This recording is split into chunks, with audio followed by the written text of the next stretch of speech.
EPA certified non-catalytic stoves create their efficiency with a heavily insulated firebox. This insulation keeps the heat in, creating a hot environment that encourages more complete combustion, using a secondary combustion area to ignite and burn more gases and soot particles. To build a fire in a cold, non-catalytic stove, open the firebox and place 5 to 10 balls of wadded newspaper on the bottom of the firebox and cover that with 15 to 20 pieces of kindling. Now open the air controls fully and keep them open for a minimum of 15 minutes.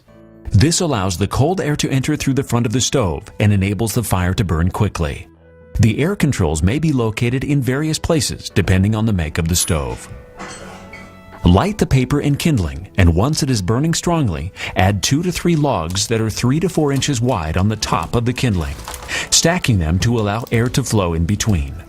Once this wood is burning strongly, close the primary air control and add more logs. Larger logs for a longer, slower fire, and smaller logs for a quick, hot fire.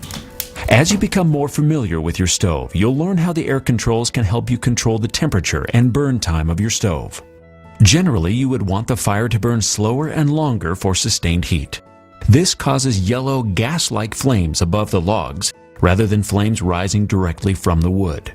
These yellow flames indicate that the secondary air tubes within the stove have been lit. When you see that the tubes have been lit, you'll know that your stove is burning most efficiently and that there is no smoke coming from your chimney. Some brands of non-catalytic stoves have a separate reactor chamber in the rear of the stove and will not have tubes on the top of the firebox.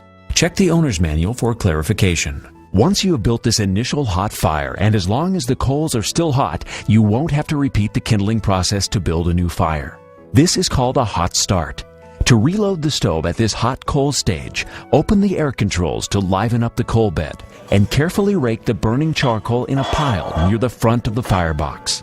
Load the larger pieces of cold wood in the back of the firebox, so the incoming air from the primary air control will feed the coals in the front, which will ignite the fire effectively.